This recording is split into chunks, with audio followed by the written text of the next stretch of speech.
Welcome to Live, Love, Sharon, where we explore local businesses and local interest stories in and around Sharon.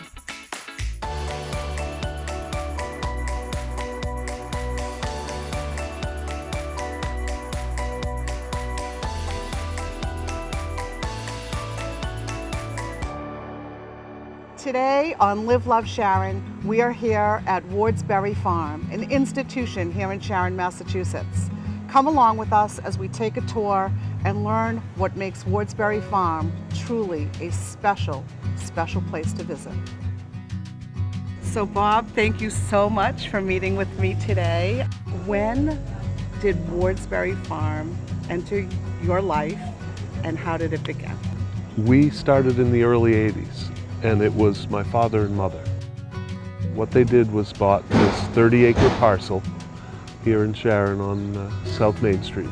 My father had been an inventor, and then in his retirement he wanted to do something else, and he had been a lifelong gardener. We were trying to support Dad in his dream of getting something established. Some of the first things that we planted were strawberries, blueberries, and raspberries.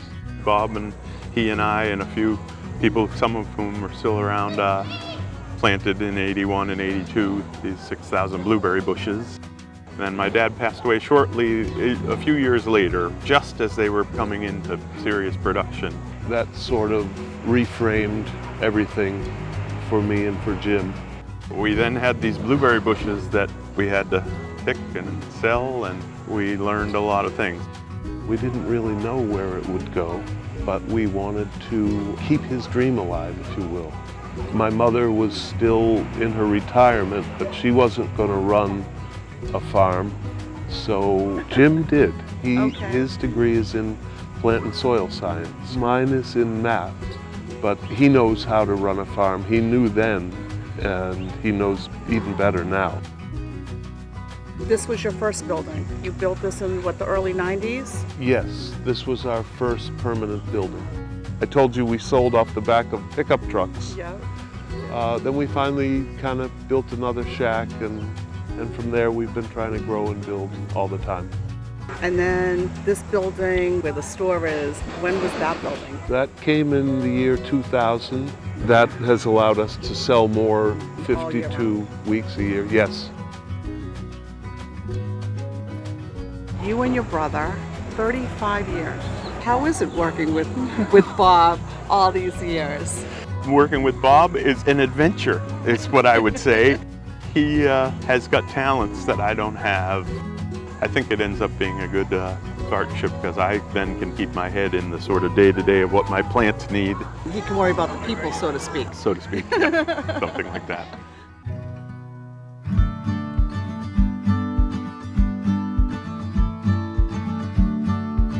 How many people work here at Wardsbury Farm? At times between 70 and 100. We have probably 10 full-time employees and many part-timers. A lot of high school and college students. And out back, Jim has young people who work so hard to keep the farm going, and that is very challenging work. Bob mentioned that you are a mentor to many of the young people that have come through the doors of Wardsbury Farm over the years. If you're going to ask someone to work as hard as I ask these people to work, then to tell them why they're doing it is a pretty obvious thing to make it, to make that person do the job well. They're coming in real early and then they're going out and either harvesting when it's wet, pulling weeds, or getting, hooking up tractors, and it's real work. And usually 9 times out of 10 they'll come back and say, you know what, Jim, I adjusted the back hitch a little bit and it worked a lot better after I did. And then that makes me proud to think, not only are they learning and they're caring and they're doing something well, but they're coming back and teaching me something. We employ a lot of high school and college kids in the store, and among them are some very special people who actually catch the bug so they don't go home at night and think about all the rest of things that go on in lives of other people. They go home and think farming. In some cases, these people will leave and start their own farms. Under the Sun Farm, Langwater Farm, which people may know of in Easton, and finally Tangerini Farm. But we support one another as local farmers, and we They're not collaborate. competition. Right, not at all, not at all.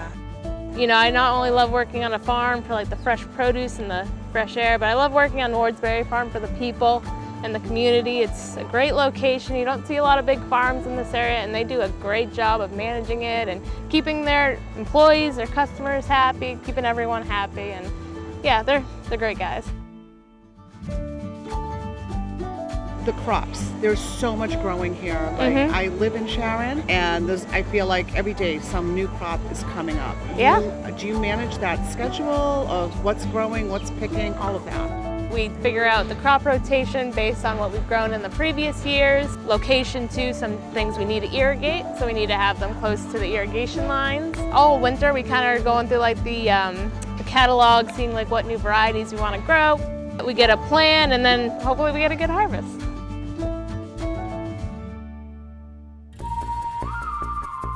Talk to us a little bit about the quality. What makes a tomato better than another tomato?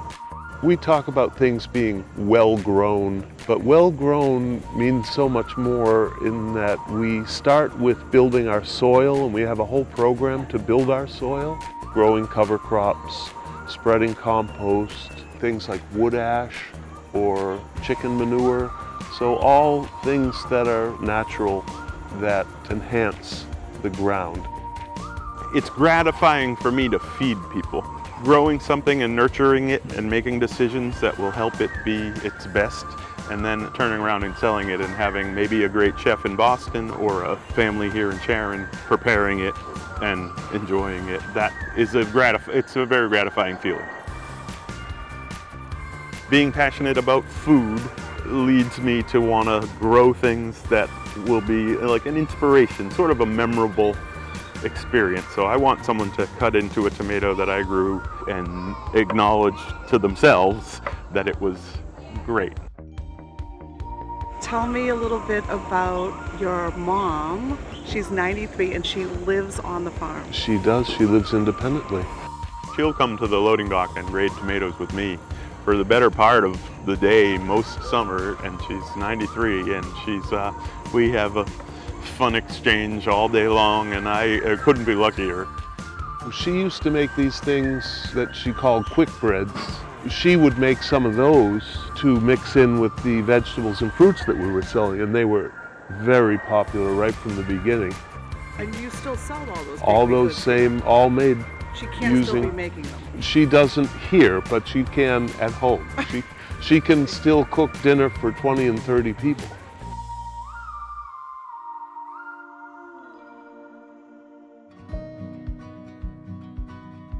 It seems like just a very, very special place. Can you talk to us about what makes it special and and also the quality of what's sold here and grown here? As far as what makes it special, for me that's an easy answer, and that is that really it's thanks to the community. Sharon has been so supportive of us as a town. Before all the hype about fresh vegetables and fruits and farm to table, we had customers that would stop in and buy from our card table or buy from the back of our truck. I mean, real support as far as customers that come in weekly and do their vegetable shopping when we know they may be able to find stuff for cheaper, but they know they appreciate quality. And we feel like we give back too. You know, there's the expression, eat your view, which is to say, if you want to see a farm in your town, you got to support that farm. And, you know, farms are great views, but they also are great for the environment, for the air, and we feel like we contribute, you know, to a clean place in town, something unspoiled.